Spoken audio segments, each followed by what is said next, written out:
ঘূর্ণাবর্ত তৈরি হলো উত্তর পশ্চিম বঙ্গোপসাগর, উড়িষ্যার উত্তর উপকূলে এবং সংলগ্ন এলাকাতে। এরই প্রভাবে আস্তে আস্তে নিম্নচাপ তৈরি হবে। 2 তারিখ থেকে এর প্রভাবে ভারী বৃষ্টিপাত এবং অতি ভারী বৃষ্টিপাত দেখা যাবে পশ্চিমবঙ্গ, বাংলাদেশের বিভিন্ন জায়গাতে। ত্রিপুরা, মিজোরামেও থাকবে ভারী এবং বিক্ষিপ্ত অতি ভারী বৃষ্টিপাত। উত্তরবঙ্গেও কিছুটা বৃষ্টিপাত হবে। তবে বর্তমান আবহাওয়া পরিস্থিতিতে জলীয় বাষ্প থাকলেও ভ্যাপসা গরমটা ভালোই ভোগাবে। গুমোট গরম কিন্তু থাকবে। তবে এরই মধ্যে রয়েছে বজ্র বিদ্যুৎ সহ বিক্ষিপ্তভাবে হালকা এবং মাঝারি এদিক ওদিক বৃষ্টিপাত, অর্থাৎ বেশিরভাগ এলাকাতে যে বৃষ্টিপাত চলবে এমনটা নয়। দিনের বেলাতে প্রখর রোদের তেজ থাকবে এবং রাতের বেলাতেও পরিষ্কার থাকার সম্ভাবনা থাকবে। তবে কোথাও কোথাও মেঘ তৈরি হতে পারে দুপুর সন্ধ্যের আশপাশ থেকে মধ্যে আর কি, সেগুলো থাকবে এবং উত্তরবঙ্গে রাতে কিছু কিছু মেঘ হতে পারে। এবং এই মুহূর্তে মৌসুমি অক্ষরেখা যেহেতু পশ্চিমবঙ্গের উপর দিয়ে যায়নি, তাই সেটা অনেকটাই বৃষ্টিপাতকে কম ঘটানোর জন্য সহায়ক করছে এবং যার জন্য বৃষ্টিপাত খুব একটা পাওয়া যাচ্ছে না। তবে কোথাও কোথাও ঝেঁপে বৃষ্টিপাত দেখা যাচ্ছে। অল্প স্বল্প করে মেঘ ওঠা তৈরি হয়েছে, আরও পরবর্তী ক্ষেত্রে তৈরি হবে। তাই কোথাও কোথাও বজ্র বিদ্যুৎ সহ বৃষ্টিপাতের সম্ভাবনাগুলি থাকবে। মৎস্যজীবীদের কি সতর্কতা জারি হবে আমরা দেখার চেষ্টা করব। আপনারা অবশ্যই লিখে জানান যে আপনি কোন জায়গা থেকে দেখছেন এবং আপনার এলাকায় আজ আকাশ কি পরিষ্কার নাকি মেঘলা মেঘলা, নাকি বৃষ্টিপাতও পাচ্ছেন না কিছুই পাচ্ছেন না, অবশ্যই জানাবেন। এবং গুমোট গরমটা থাকলে সেটাও কিন্তু উল্লেখ করবেন। আমরা প্রথমে দেখে নিই আবহাওয়া দপ্তর কী বলছে আজ, তারপর আমরা এখান থেকেই শুরু করব। নিম্নচাপ এবং বৃষ্টিপাতগুলো দেখাবো, দেখতে থাকুন। আমরা প্রথমে দেখে নেব আলিপুর আবহাওয়া দপ্তর মাসের শেষ দিন 31শে আগস্ট কি বলছে। উত্তরবঙ্গে বিক্ষিপ্ত ভারী বৃষ্টিপাত, তবে 1 তারিখ থেকে 6 তারিখ পর্যন্ত সেপ্টেম্বরে কোনো সতর্কতা দেয়নি, পরে পরিবর্তন হলে আমরা জানাবো। দক্ষিণবঙ্গে কিছু পরিবর্তন রয়েছে, যেখানে আমরা দেখতে পাচ্ছি যে রবিবার থেকে সোমবার সকালের মধ্যে কিছু বজ্রবিদ্যুৎ সহ বৃষ্টিপাত, দমকা ঝোড়ো হাওয়া।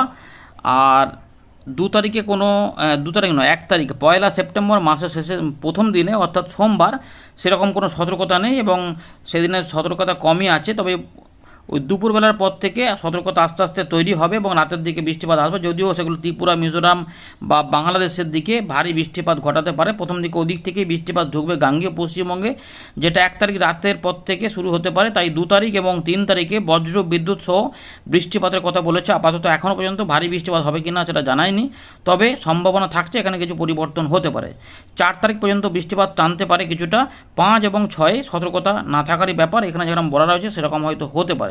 তাই 2 থেকে 4 এই সময়কালে কিছু বৃষ্টিপাত আসতে পারে, সেগুলো আমরা দেখাবো। চলুন আমরা একবার দেখে নিই যে ভারতীয় মৌসুম ভবন বর্তমান ওয়েদার সিস্টেম নিয়ে কী বলছে। তো ইতিমধ্যে মৌসুমি অক্ষরেখা বিকানির, আজমির, গুনা, এখানে দামো এবং পান্দারা রোড হয়ে সম্বলপুরের ওপর দিয়ে, পুরীর ওপর দিয়ে মানে উড়িষ্যার ওপর দিয়ে এখন পূর্ব দক্ষিণ পূর্ব দিক বরাবর মধ্য বঙ্গোপসাগর পর্যন্ত বিস্তৃত রয়েছে। অর্থাৎ উড়িষ্যার ওপর দিয়ে এখন মৌসুমি অক্ষরেখা বিস্তৃত রয়েছে। এর পাশাপাশি ঘূর্ণাবর্ত তৈরি হয়েছে দক্ষিণ পশ্চিম মধ্যপ্রদেশের এলাকাতে। এর পাশাপাশি উত্তর পশ্চিম রাজস্থানে রয়েছে আরও একটি ঘূর্ণাবর্ত। এর পাশাপাশি এখানে আমরা যেটা এখানে দেখতে পাচ্ছি যে একটি আপার এয়ার সাইক্লোনিক সার্কুলেশন বা ঘূর্ণাবর্ত কিন্তু তৈরি হয়েছে, যেটা উত্তর পশ্চিম বঙ্গোপসাগর, উত্তর উড়িষ্যার উপকূল এবং সংলগ্ন এলাকাতে রয়েছে, যেটা সমুদ্রপৃষ্ঠ থেকে 1.5 এবং 5.8 কিলোমিটার ওপরে অবস্থান করছে এবং দক্ষিণ পশ্চিম দিকে কাত হয়ে আছে। অর্থাৎ উড়িষ্যার দিকে এটা কিছুটা বৃষ্টিপাত তার মানে ঘটাবে বোঝাই যাচ্ছে। এবং আসামের কাছে যে ঘূর্ণাবর্ত ছিল সেটা কিন্তু ইতিমধ্যে শক্তি ক্ষয় করতে শুরু করে দিয়েছে। আর আমরা যদি একটা ছবি দেখাই তাহলে উত্তর পশ্চিম ভারত এবং তার পাশাপাশি আমাদের কাশ্মীর বা ওই হিমালয়ের যে এলাকা রয়েছে সেখানে কিন্তু ভারী অতি ভারী বৃষ্টিপাত এবং আমাদের এই জায়গাগুলোতে দেখা যাচ্ছে হতে পারে। উত্তর পূর্ব ভারতে বিক্ষিপ্ত ভারী বৃষ্টিপাত, তবে উত্তরবঙ্গে একটা জেলাতে হতে পারে। তবে দক্ষিণবঙ্গে এবং যেটা দেখা যাচ্ছে যে ওয়াইড স্প্রেড রেনফল হবে না, স্ক্যাটার, তার মানে খুবই কম কম এলাকাতে সম্ভাবনা। তবে বিহারের দিকেও তাই। তবে ঝাড়খণ্ড বা উড়িষ্যা, ছত্তিশগড়ে কিছু বিক্ষিপ্তভাবে বৃষ্টিপাত হতে পারে। তবে উড়িষ্যার দিকে 2-1 জায়গায় ভারী বৃষ্টিপাত আসতে পারে, এটা বলা রয়েছে। 1 তারিখেও সেই ব্যাপারই থাকবে। 1 সেপ্টেম্বরের দিকে উত্তরবঙ্গ, দক্ষিণবঙ্গে কোনো সতর্কতা নেই এবং সতর্কতা অনেকটাই কম থাকছে। দেখা যাচ্ছে। আর উত্তর পূর্ব ভারতে কিছু কিছু অংশে বিক্ষিপ্ত ভারী বৃষ্টিপাত আসতে পারে, যদিও এখানে কিন্তু দেখুন সবুজ কালার দেওয়া রয়েছে, তার মানে স্ক্যাটার্ড রেনটাই হওয়ার সম্ভাবনা রয়েছে, যদিও উত্তরবঙ্গে দু এক জায়গায় একটু মাঝারি ধরনের বৃষ্টিপাত হতে পারে। 2 তারিখ থেকে পরিবর্তনটা থাকবে, সেটা আপাতত যেটা রয়েছে সেটা হচ্ছে যে দক্ষিণবঙ্গে সতর্কতা ঢুকছে 2 তারিখ এবং 3 তারিখে, যেখানে ওয়াইড স্প্রেড রেনফল বলেনি, তবে ফেয়ারলি ওয়াইড স্প্রেড হবে বলছে। এখানে একটু বদল হতে পারে, 2 থেকে 3-এর মধ্যে ফেয়ারলি ওয়াইড স্প্রেড হয়ে যেতেও পারে, কিছু কিছু জেলাতে তো হতেই পারে, বাংলাদেশেও সেরকমই হতে পারে, এতে কিছু পরিবর্তন হওয়ার সম্ভাবনা থাকতে পারে। চলুন এবার আমরা উইন্ড থেকে বাকি বিষয়গুলোকে দেখাচ্ছি। আমরা চলে এলাম উইন্ডের লাইভ স্ক্রিনে। তো ইতিমধ্যে দেখা যাচ্ছে যে বাংলার বেশিরভাগ অংশই কিন্তু ফাঁকা, মানে পরিষ্কার আকাশ, তবে তারই মধ্যে মেঘ কিছু কিছু তৈরি হচ্ছে, যেটা রয়েছে মুর্শিদাবাদের উত্তর ভাগ সহ রাজশাহী, সিংড়া, পাবনা এগুলোতে কোথাও কোথাও, এবং দু এক জায়গায় বজ্রবিদ্যুৎ অ্যাক্টিভিটিও সেখানে শুরু হয়েছে, মানে বাংলাদেশের রাজশাহী বিভাগে কিছু অংশে বৃষ্টিপাত শুরু হয়েছে, এবং বরিশা, খুলনা থেকে অল্প স্বল্প করে লালমোহনবাড়ি এগুলোতে কোথাও কোথাও বিক্ষিপ্ত হালকা ফুলকা বৃষ্টিপাত। তবে কিছু কিছু মেঘলা আকাশ তৈরি হচ্ছে, যেটা হচ্ছে ব্যারাকপুর, পানিহাটি, কলকাতা আশেপাশে, চন্দননগরের আশেপাশে, এগুলোতে একটু অল্প স্বল্প মেঘও তৈরি হচ্ছে, এবং বজ্র সেলও দু এক জায়গায় খুব সামান্য এলাকাতে, বেশি এলাকাতে সামান্য চান্স কিন্তু নেই। সোমবার পর্যন্ত সেই রকমই সম্ভাবনা। মঙ্গলবার থেকে যেহেতু পরিবর্তনটা হচ্ছে, তবে মঙ্গলবার বলতে যেটা হবে সোমবার থেকেই যেটা দেখা যাবে যে এই যে এলাকা রয়েছে ত্রিপুরা, মিজোরাম, মণিপুর, এখানে পরিষ্কার আকাশ রয়েছে, সেখানে মেঘলা আকাশ তৈরি হবে, এবং খুলনা, বরিশাল, চট্টগ্রামের দিক হয়ে, ঢাকার দিক হয়ে বৃষ্টিপাত ঢুকতে পারে। নিম্নচাপ কীভাবে তৈরি হবে সেগুলো আমরা দেখব। তো ঝোড়ো হাওয়া হবে কিনা সেটা প্রথমে আমরা দেখার চেষ্টা করব। তো ইতিমধ্যে যা সিস্টেম রয়েছে সেগুলো আমরা বলি। তো ঘূর্ণাবর্ত তৈরি হয়েছে বলেছে এই জায়গাটাতে তৈরি হয়েছে উত্তর পশ্চিম বঙ্গোপসাগর সংলগ্ন উত্তর উড়িষ্যা এবং তার এলাকার পাশাপাশি এলাকাতে। সেই ঘূর্ণাবর্তটা দেখুন এখানে নিম্নচাপ ক্ষেত্র তৈরি হচ্ছে কিনা। সোমবারের দিকে আমরা দেখতে পাচ্ছি এখানে কিন্তু হাওয়া বাড়বে, এই জায়গাটাতে লো প্রেশার এরিয়া, এই জায়গাটাতে সম্ভাবনা থাকছে, এই জায়গাটাতে এই যে ঘূর্ণিটা কিন্তু এই জায়গাটাতে দেখা যাচ্ছে যে হচ্ছে, বায়ু প্রবাহ বাড়ছে আস্তে আস্তে। তো ঝোড়ো হাওয়া থাকবে বঙ্গোপসাগরের ওখানে দক্ষিণ ভাগে এবং কিছুটা মধ্যভাগের দিকে। আমরা পরিষ্কার দেখতে পাচ্ছি যে ঘূর্ণিটা কিন্তু হওয়ার চেষ্টা করছে। 1 তারিখের দিকে স্থলভাগে একটা লো প্রেশার এরিয়া বা ঘূর্ণাবর্ত থাকতে পারে, এবং এখান থেকে একটা ঘূর্ণাবর্ত হবে, যেটা নিম্নচাপে পরিণত হতে পারে 2 তারিখের দিকে। তো দেখুন আস্তে আস্তে এই সিস্টেমটা দেখা যাচ্ছে যে হাওয়া কিন্তু আস্তে আস্তে বেঁকে বেঁকে এই যে লো প্রেশার এরিয়া তৈরি হয়ে যাচ্ছে, অর্থাৎ উত্তর পশ্চিম বঙ্গোপসাগর সংলগ্ন এলাকাতে একটি নিম্নচাপ তৈরি হবে, যার প্রভাবে প্রচুর পরিমাণে জলীয় বাষ্প আবার আমাদের বাংলার আকাশে বাতাসে ঢুকে পড়বে, এবং 1 তারিখ 2 তারিখের মধ্যেই কিন্তু এখানে বৃষ্টিপাতের পরিবেশ দেখা যাবে। তাই এই জায়গাটাতে কিন্তু ঝোড়ো হাওয়া বইবে, এবং উত্তর পূর্ব ভারতের বাংলাদেশের চট্টগ্রাম বিভাগের কাছে এবং কিছুটা বরিশালের দিকে এখানে সমুদ্রে কিন্তু ঝোড়ো হাওয়া থাকবে। 2 তারিখ 3 তারিখের মধ্যে এই নিম্নচাপ ক্ষেত্রটা আস্তে আস্তে উত্তর পশ্চিম দিক বরাবর এগোতে পারে, এবং দেখা যাবে যে এর প্রভাবে ঝোড়ো হাওয়া আমাদের গাঙ্গেয় পশ্চিমবঙ্গ এবং বাংলাদেশের কিছু অংশে দমকা ঝোড়ো হাওয়া আকারে বইতে পারে, বিশেষ করে বরিশাল, খুলনা বিভাগ সহ আমাদের 24 পরগনা, হুগলি, নদিয়া, বর্ধমানের আশেপাশে মোটামুটি 40 থেকে 50-এর মধ্যে গতিবেগে দমকা হাওয়া থাকবে। কলাপাড়া বা সুন্দরবন এলাকাতে এই নিম্নচাপটির প্রভাবে কি হয় সেটা এখন বৃষ্টিপাত, যেহেতু দমকা হাওয়া থাকবে, জলীয় বাষ্প ঢুকে যাবে, তাই 4 তারিখ পর্যন্ত এই সম্ভাবনা থাকবে। 5 তারিখ থেকে আবার কমে যাবে। এরপরে আবার কি নতুন করে নিম্নচাপ হবে, সেগুলো হলে কবে হবে? 7 তারিখ 8 তারিখ পর্যন্ত নেই। 9 তারিখের দিকে আবার কি ঘূর্ণি হবে? আরব সাগর একটি নিম্নচাপের মতো দেখা যাচ্ছে, যেটা এইদিকে দেখুন ভালো করে, সেইটা পরে কি হয় দেখা যাক। আপাতত ওটা একটা গভীর নিম্নচাপের মতো দেখা যাচ্ছে, সেটা ওমানের দিকে যাচ্ছে। 11 তারিখের দিকে আবার বঙ্গোপসাগরে ঘূর্ণি তৈরি হতে পারে। তো এরকম কিন্তু দেখা যাচ্ছে এই নিম্নচাপটা এখানে চলে এসে মিশে যাচ্ছে। আমাদের 11, 12, 13-র মধ্যে আবার বঙ্গোপসাগরে আবারও নিম্নচাপ ওই উড়িষ্যার উপরে কাছাকাছি হতে পারে। ফলে বৃষ্টিপাতের যে পরিবেশ থাকবে বোঝা যাচ্ছে, মাঝে মাঝে হয়তো বন্ধ হবে, কিন্তু নিম্নচাপের এখনও কিন্তু সম্ভাবনা থাকছে। এর প্রভাবে বৃষ্টিপাত এবারে কীভাবে হবে দেখুন। রবিবার কিন্তু বৃষ্টিপাত দুপুর থেকে সন্ধ্যের মধ্যে সামান্য কিছু অংশে কলকাতা, হাওড়া, হুগলি বা 24 পরগনা আশেপাশে কোনো এই জেলাগুলির কোনো অংশে, বেশিরভাগ এলাকাতে হবে এমন গ্যারান্টি নেই বা সম্ভাবনাও নাই। আর মেদিনীপুরের দিকে 2-1 জায়গায় সামান্য বৃষ্টিপাত হতে পারে, তবে উত্তরবঙ্গে সামান্য কিছু কিছু অংশে, রাজশাহী বা রংপুর, মালদার আশেপাশে কিছু কিছু অংশে সম্ভাবনা থাকবে। সেগুলো কিন্তু অল্প, খুব বেশি নয়, সামান্য এলাকাতে।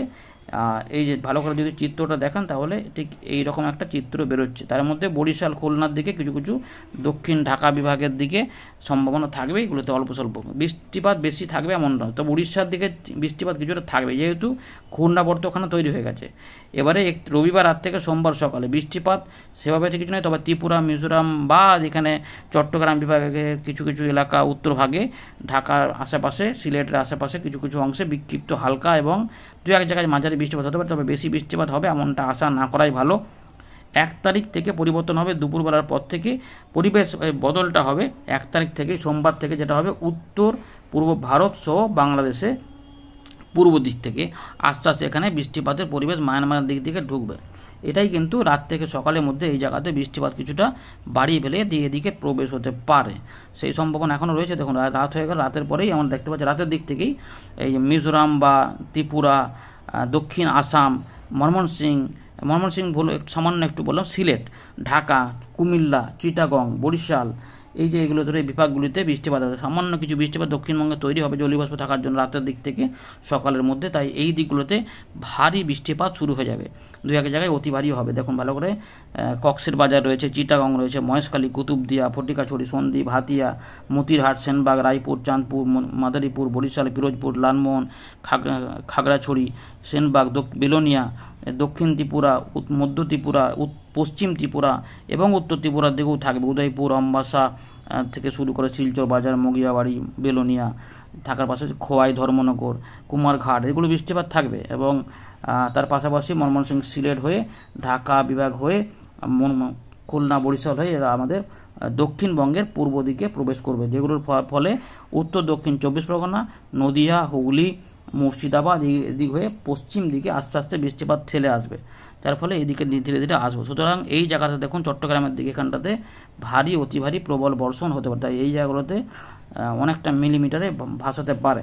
তাই এই নিম্নচাপের ফলে ভারী বৃষ্টিপাতের সম্ভাবনাই দেখা যাচ্ছে যে ত্রিপুরাতে 1 তারিখ থেকে 2 তারিখের মধ্যে ত্রিপুরাতে ভারী বৃষ্টিপাত হতে পারে, ঢাকা বিভাগের এবং চট্টগ্রাম বিভাগেও হবে। এবং উত্তরবঙ্গে রংপুর, রাজশাহী কাছাকাছি এলাকা সহ আমাদের উত্তর দক্ষিণ দিনাজপুর, কোচবিহার, জলপাইগুড়ি এবং আসামের পশ্চিমভাগেও কিছু মাঝারি বৃষ্টিপাত বা ভারী বৃষ্টিপাত বিক্ষিপ্তভাবে হতে পারে 1 তারিখ থেকে 2 তারিখে। তার মানে এই বৃষ্টিটা এরকম করে আসতে পারে, দিয়ে এটা ঢুকবে। এখানে কীভাবে ঢুকবে দেখুন ভালো করে, বৃষ্টিটা এইরকমভাবে দেখুন এই জায়গাগুলোতে প্রচুর বৃষ্টিপাত দিয়ে দিয়ে ঢুকতে পারে। এই জায়গাটাতে এই যে রায়পুর, চুমাহানি, এইগুলোতে হাজিগঞ্জ, এইগুলোতে কিন্তু দিয়ে যাবে, এরকমভাবে বৃষ্টিটা ঢুকবে। এটা হয়ে গেলে দেখবে যে দুপুরবেলার দিক থেকে বা বিকেলের আশপাশ, দুপুর না ওই বেলার পর থেকেই দেখা যাবে উপকূলবর্তী এলাকাতে এই নিম্নচাপ এখানে তৈরি হয়ে যাবে, যার ফলে এখানে বৃষ্টিপাতের হালকা মাঝারি বৃষ্টিপাত ধীরে ধীরে দেখবেন এদিক ওদিক করে থেমে থেমে হতে শুরু করবে। 2 তারিখ থেকে 3 তারিখের মধ্যে এই বৃষ্টিটা হবে।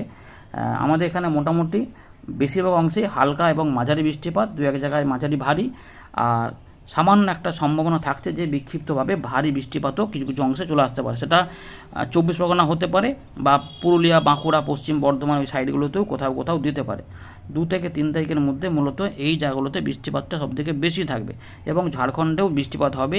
উত্তর ঝাড়খণ্ড, উত্তর পূর্ব ঝাড়খণ্ড সহ উত্তর পশ্চিম ঝাড়খণ্ডেও বৃষ্টিপাত এটা দেখা যাবে। তাই এই এলাকাতে বৃষ্টিপাত হবে 2 তারিখ থেকে 3 তারিখ। দেখুন সব এলাকা প্রত্যেক জায়গাতে বৃষ্টিপাত ঢুকতে পারে হালকা মাঝারি, কিন্তু 2 এক জায়গায় করে দেয়, ঝাড়গ্রাম, মেদিনীপুর, 24 পরগনা, হাওড়া, বাঁকুড়া, পুরুলিয়া, নদিয়া, হুগলি, বীরভূম, মুর্শিদাবাদ, নদিয়া, তবে সময়ে আগে পরে করে এগুলো সম্ভাবনাগুলো থাকবে। এইটা হয়ে গেল, খুলনা দিকেও থাকবে। 2 তারিখ রাত থেকে 3 তারিখ সকালের মধ্যে উত্তরবঙ্গে বৃষ্টিপাত, জলীয় বাষ্প ঢুকে যাবে, তাই জলপাইগুড়ি, আলিপুরদুয়ার, কোচবিহার কিছু কিছু এলাকা সহ আসামেও বৃষ্টিপাত দেবে, দক্ষিণ আসামেও বৃষ্টিপাত থাকবে, ত্রিপুরা দিকেও বৃষ্টিপাত থাকবে। আবার অনেক অংশে দেখুন থেমে থাকছে, আবার 3 তারিখে দুপুরবেলা বা বেলার পর থেকে আবার মেঘলা আকাশ শুরু হবে, যার ফলে আবার বৃষ্টিপাত ঢুকবে হালকা থেকে মাঝারি মানের, এবং উড়িষ্যার দিকেও ভারী বৃষ্টিপাত এই সময়কালে প্রবেশ করে যাবে। 2 থেকে 3 তারিখের মধ্যে হবে এবং সতর্কতাগুলো কমে যাবে, নিম্নচাপটা থাকছে। এবং 4 তারিখে এই নিম্নচাপটা যখন কমতে শুরু করবে এর প্রভাবে কিছু জলীয় বাষ্প ঢুকে থাকার ফলে 1 পশলা 2 পশলা বৃষ্টিপাত এই পুরুলিয়া বা পশ্চিম বর্ধমান, কলকাতা, হাওড়া, হুগলি, মেদিনীপুর, ঝাড়গ্রাম আশেপাশে কিছু কিছু অংশে বর্ধমান নদীয়ার দিকেও হতে পারে এবং মুর্শিদাবাদের দিকেও থাকতে পারে এবং বাংলাদেশের কিছু কিছু অংশে ছড়াতে পারে। 4 তারিখ পর্যন্ত হওয়ার পর 5-6-এর মধ্যে এগুলো কমেই যাবে, সেখান থেকে বৃষ্টিপাত অনেকটা কমে যাবে। আবার ওই 8 তারিখের পর আর কি 9 তারিখের দিক থেকে বা ওই 10, 11, 12 তারিখের দিকে বৃষ্টিপাত বা এই সময়গুলো একটু যদি কমেও যায়, ওই দ্বিতীয় সপ্তাহের শেষ ভাগ থেকে আবার ঘূর্ণাবর্ত নিম্নচাপ থাকবে, ফলে কিছু কিছু বৃষ্টিপাত আসতে থাকবে। এই যেরকম পাওয়া যাচ্ছে তা এতে পরিবর্তন হবে পরে, সেটাও জানানো হবে। ধন্যবাদ।